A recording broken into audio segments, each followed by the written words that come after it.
Une pub. Alors, la pub que je vais vous faire cette fois-ci, c'est celle-ci. Oh, j'ai oublié. Non, allez, bon. La pub. Eh ben, je sais plus. Mais ça, c'est aussi une publicité, hein.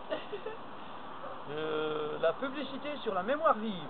La mémoire vive, videz-la de façon régulière pour après pouvoir mettre le programme que vous désirez.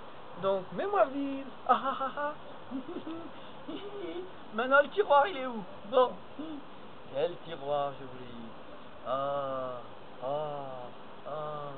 À force de faire le clown, là aussi, on sait plus ce qu'on doit se dire. J'avais une pub qui vient de me venir, là, et qui était géniale. C'est laquelle? Je sais plus. Bon, ben, quand je vais le savoir, je le dirai. Bon, ben, à tout à l'heure. C'était une pub du roi des fous. Ah ouais, des fois, le roi des fous, il a...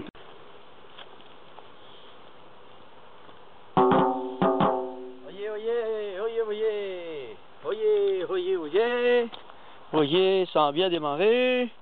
Oui, ça a bien démarré. Alors, Paul Albert va continuer à distribuer les cadeaux. Les cadeaux. Eh ben oui.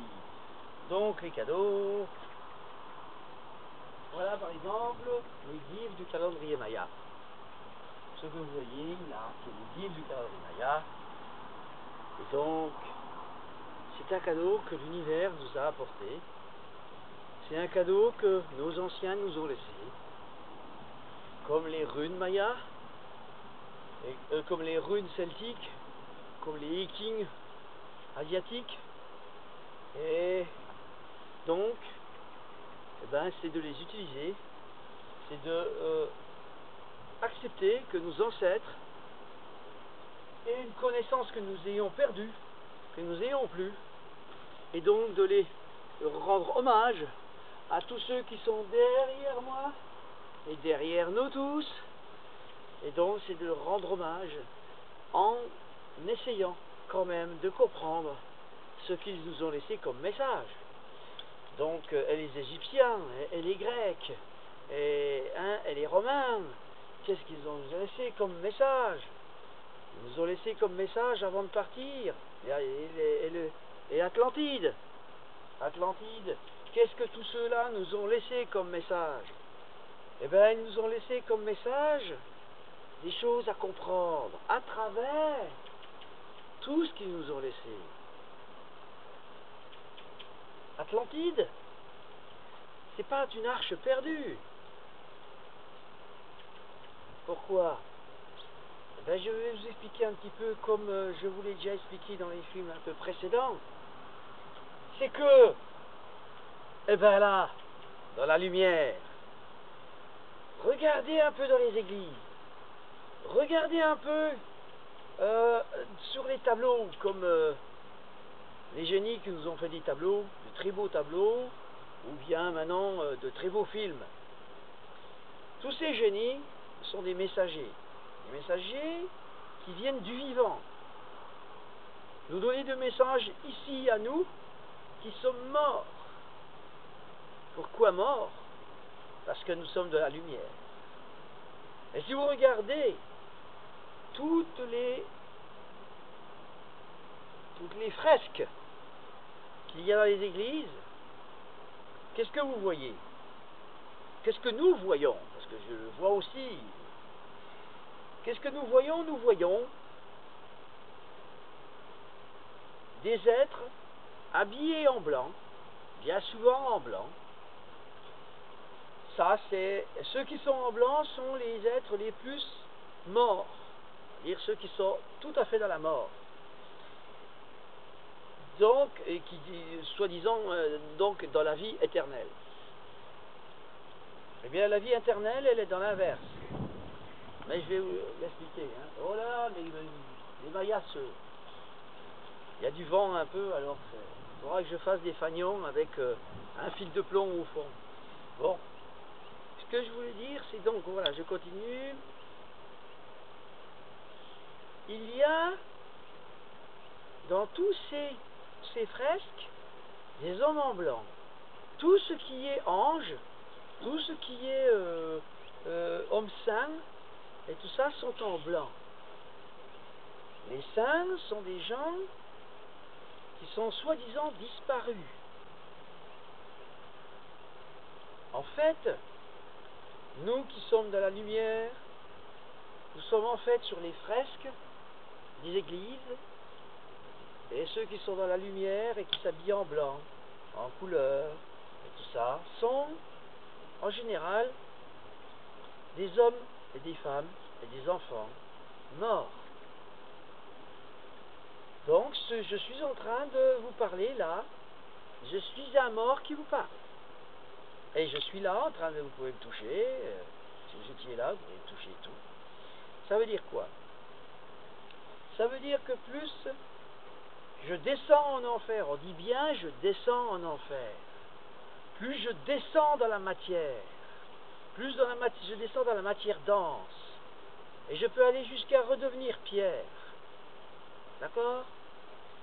Plus je m'allège, plus je redeviens divin, plus je redeviens léger, et plus je peux léviter. Léviter ne veut pas dire que je meurs, ne veut pas dire que je quitte mon corps. Léviter veut dire que j'allège mon corps de tous ces fardeaux qu'il s'est mis sur le dos. Cela signifie que plus je me mets de fardeaux sur le dos, plus je deviens l'esclave des autres, plus je descends en enfer, plus je deviens pierre. Donc, plus je vais vers les cieux, vers le noir, vers l'ombre, parce que l'espace est hors lumière tel que nous le voyons. Pour quelle raison? Ben là, il faudrait voir un peu avec la lumière noire. La lumière noire nous montre quoi?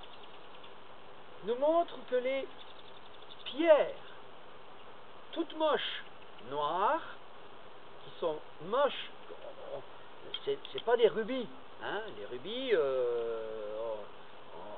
elles sont très belles, elles sont de couleur et tout. Les rubis sont des pierres du paradis terrestre. Pourquoi je parle de paradis terrestre?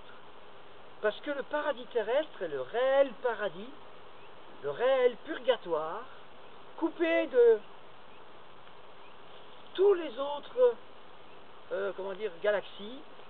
Nous sommes ici donc en prison, entre guillemets, sur Terre, afin de nous alléger, de nous purger de tout ce qui nous empêche d'être divins. C'est-à-dire que ici, sur Terre, c'est pas une punition, c'est pas une prison où on est puni. Ça, c'est ce que des hommes et des femmes font croire à d'autres hommes et femmes, ici, au paradis terrestre, pour ne pas, eux, avoir à faire le travail qu'ils devraient faire afin de s'alléger pour devenir divins. C'est-à-dire que tous ceux qui vont faire travailler d'autres personnes à leur place, les font travailler pour eux s'alléger et aller vers les cieux. Par contre, ça ne marche pas. Parce que comme je vous l'ai déjà dit, plus je veux monter en haut de la pyramide, au paradis terrestre, plus je veux devenir Dieu au paradis terrestre, plus je deviens poussière. Et plus je reste en bas de l'échelle, plus je reste simple, plus je deviens divin. Et je m'allège, je m'expanse, je deviens un géant. Un géant, mais plein de vide, comme l'espace. Et je peux même devenir tellement géant que je deviens l'espace même, et que je deviens ce que je vois dans le ciel. Ça veut dire quoi? Ça veut dire que ceux qui ont droit aux cieux, donc à la vie éternelle, qui est la vie, je dis bien la vie, c'est le loi des paradoxes. Comme je l'ai expliqué plus avant, le noir, le blanc et les couleurs s'alternent et donnent des vortex de passage de la vie à la mort et de la mort à la vie. Donc, étant que je n'ai pas compris, je repasse dans ces vortex pour retourner vers la mort et vers la vie, jusqu'à ce que je comprenne comment ça fonctionne et jusqu'à ce que je puisse naviguer dans ces mondes, l'enlaceur des mondes qui est ici, l'enlaceur des mondes, jusqu'à ce que je sois capable d'enlacer tous les mondes, de voyager dans tous ces mondes sans y rester attaché, sans y rester esclave, sans y rester quoi que ce soit. Donc, ne soyez pas des esclaves sur terre, car ici c'est le paradis terrestre, là où vous êtes en train d'apprendre à lâcher prise, vous laisser aller et devenir divin. Le jour où vous serez divin, vous n'allez pas mourir de la terre, mais vous allez grandir vers les cieux de la terre, c'est-à-dire que vous allez, le paradis terrestre est l'endroit où je puis grandir afin d'aller vers les cieux et de devenir un géant et de devenir un Dieu et un divin. Donc, j'espère que comme je l'explique, ça sera bien compris. Et non pas qu'on vous raconte des blablabla, des bibles et des trucs à n'en plus rien comprendre, que personne ne comprend rien et s'enferme. C'est normal, la Bible a été écrite par des hommes qui ont voulu que d'autres hommes fassent le travail à leur place. Ces gens-là ne font que d'aggraver leur cas. N'est-ce pas, les hommes de pouvoir, ceux qui se cachent dans l'ombre? C'est paradoxal, parce que les gens qui sont les plus, on va dire, qui sont les cancres du paradis terrestre, les cancres du paradis terrestre, ceux qui ne veulent pas faire leur travail sur eux-mêmes, afin de grandir vers le divin, vers devenir un Dieu, préfèrent être des cancres ici sur le paradis terrestre, être de la poussière, et à ne pas avoir à faire croire qu'ils sont au haut de la pyramide, qu'ils sont des géants, et en même temps qu'ils sont dans l'ombre pour dire qu'ils sont dans la vie. Eh bien non, parce que Bibi est là, le Père Noël voit tout. Eh oui, eh oui. Et comme le Père Noël voit tout, il a décidé de dire qu'il est temps d'expliquer ça aux cancres qui sont au fond de la classe, là-bas, en dessous de l'arbre, dans l'ombre des arbres, d'accord? Ils sont tout au fond. Bon. Et au premier rang, et à tous les autres, en bas de la pyramide, ceux qui sont le plus près de moi sont ceux qui sont en bas de la pyramide. Ceux qui sont le plus loin de moi sont ceux qui sont au fond de la classe. Et devant vous, vous avez un élève. Rien qu'un élève qui essaye d'expliquer ce qu'il a appris et compris. Des leçons de ce paradis terrestre. Donc, je suis comme un homme d'orchestre qui est là pour orchestrer, donner de l'ordre, on va dire, une musique qui s'harmonise et qui veulent dire quelque chose à la plupart des oreilles qui vont m'écouter. Que ça devienne une musique, que ça devienne une joie, une gaieté, que ça soit plus quelque chose de lourd à apprendre, mais que ça soit quelque chose de très léger. Pour cette raison, l'école buissonnière, en pleine nature, est l'école la plus légère sur ce paradis terrestre. Et c'est donc là qu'on peut s'alléger le plus. Pourquoi? Bah oui, je fais de la pub pour mon école, c'est normal. De toute façon, j'ai rien à perdre et rien à gagner, puisque tout ce que j'ai à communiquer, je le sais. Donc, c'est quelque chose qui est pour moi évident. je peux demain, ou à l'instant là, m'en aller de ce paradis terrestre, pour retourner dans la vie, dans l'espace, avec les autres. J'ai décidé d'être là à la fin des temps, comme je l'avais promis, afin d'expliquer. Donc, je suis devenu, et j'ai appris à être un grand pédagogue. Pourquoi? Autodidacte. Pourquoi? Pour arriver à essayer d'expliquer à tous les élèves ce que je suis en train de dire depuis le début de mes films. Donc, je n'ai rien à gagner, je n'ai rien à perdre, je n'ai qu'à être là, que ce que j'ai choisi, c'est ma responsabilité d'être là aujourd'hui, devant vous, ici, au centre du monde, en France. Pourquoi? Parce que le centre du monde, la France, est l'endroit où le purgatoire est normalement le plus lourd. Pour quelle raison? Parce que c'est là qu'il y a eu beaucoup, on va dire, de barbarie. Pourquoi? Parce que les hommes de pouvoir qui ont pris le pouvoir au paradis terrestre, donc ces poussières, que je vous dis, les garnements du fond de la classe, ont provoqué, créé toujours des guerres, dans l'espoir d'assouvir et d'acheter la clémence des dieux, car il n'y en a pas qu'un. Ce qui veut dire qu'en demandant la clémence des dieux, ils ne font que de continuer à s'enterrer vivants. C'est d'ailleurs pour ça qu'ils ont déjà préparé leur tombeau, hein, comme vous, messieurs, dames, qui préparez là, en bas de l'échelle, en bas de la pyramide, et tous ceux qui sont dans la base de la pyramide, ben, préparent leur tombe en achetant ou louant une concession dans un cimetière, ou bien ceux qui se sont pris en dernier ou alors ils prennent des assurances. Ils payent une assurance pour que quand ils vont mourir, on puisse leur payer l'incinération.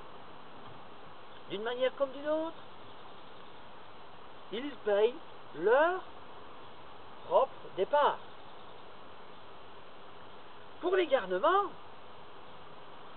eh bien, ils vous font travailler pour eux se payer le luxe d'avoir un grand tombeau dans le pôle sud, par exemple, hein, ou bien dans des endroits très inaccessibles, ou dont ils ont interdit l'accès, soi-disant pour préserver. Ça peut être aussi dans des réserves, où ils veulent interdire les accès. Pour quelles raisons? Comme par exemple le mont Bougarache, ou par exemple le plateau d'Albion en France. Tous ces endroits-là soient soi-disant des stratégies de guerre. Et en fait, c'est tout simplement parce qu'ils se réservent ces endroits pour eux, pour avoir leur tombeau. Un petit peu comme les Égyptiens, pharaons, se réservaient le droit d'avoir comme tombeau les pyramides. Ces pyramides, ces tombeaux qui restent,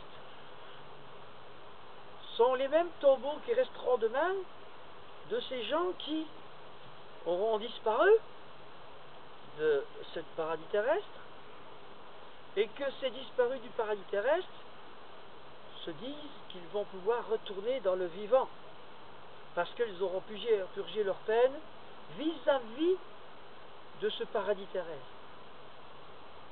Ceux qui trichent, parce qu'ils trichent quelque part, mais ils ont le droit, hein. Ici, c'est le paradis terrestre. Le paradis terrestre, on a le droit de faire tout ce que l'on veut. Tout ce que l'on veut pour se racheter. Donc, ceux qui trichent sont de toute façon ceux qui c'est pour ça qu'ils ne vont pas être punis, hein, sont ceux qui ont compris, qui se sont permis. Alors là, je n'encourage pas ça, hein, c'est pas que j'encourage à faire n'importe quoi dans ce paradis terrestre, parce que je suis là aussi pour donner de l'ordre et une certaine harmonie de musique. Je suis un chef d'orchestre. Le chef d'orchestre veut dire que je dois organiser ce paradis terrestre afin de faire que chacun puisse se libérer et retourner à la vie éternelle. C'est-à-dire que je dois faire que chacun soit autonome, puisque ces gens de pouvoir qui sont devenus poussière ne sont plus du tout autonomes. Regardez la poussière. Par exemple, une femme de ménage qui, elle, sait faire plein de choses. Pourquoi? Parce qu'elle sait faire le ménage, mais en même temps, elle sait faire la popote à ses enfants, elle sait faire la couture, elle sait faire tout ce qu'il y a besoin pour vivre ici-bas, sur cette planète qui est le paradis terrestre.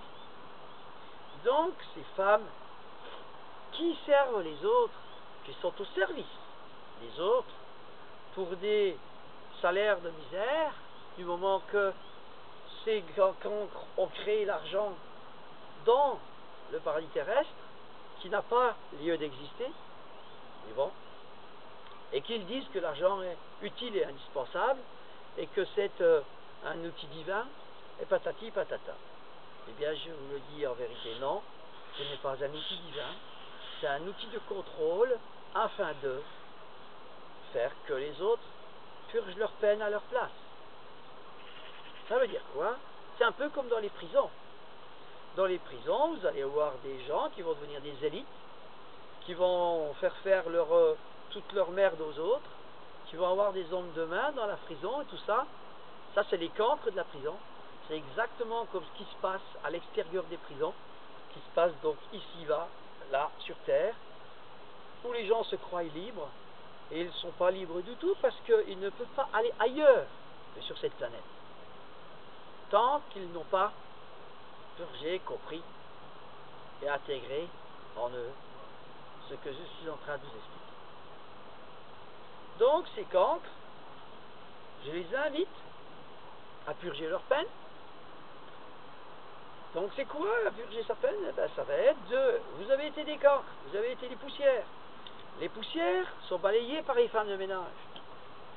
Alors vous voyez un peu, les femmes de ménage, tous ceux qui sont dans le service, hommes et femmes, tous ceux qui sont dans le service de ceux qui sont dans le pouvoir, donc ceux qui sont ouvriers et qui ont des chefs d'équipe ou des patrons, ceux-là ont accès beaucoup plus vite à la vie éternelle que vous, qui allez traîner là et redoubler, et redoubler, et redoubler.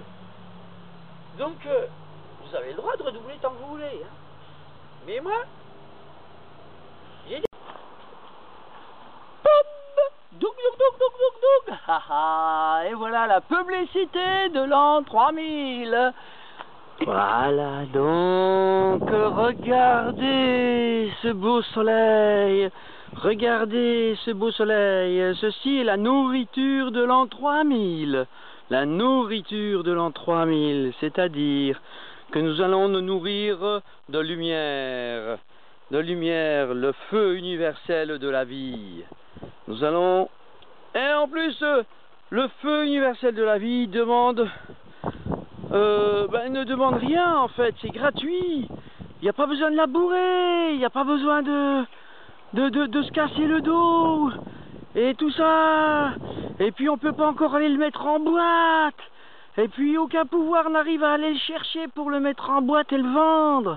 Donc c'est vraiment la nourriture de l'an 3000. En plus, vous n'avez plus besoin de brosse à dents, vous n'avez plus besoin de dentifrice. Vous n'avez plus besoin, et puis ça va pas vous faire de mauvaise indigestion. Ça va pas vous sembler lourd sur l'estomac. Et puis donc votre estomac, eh bien comme il a plus à gonfler et gonfler, et ben il va reprendre sa place, et votre cœur va reprendre sa place.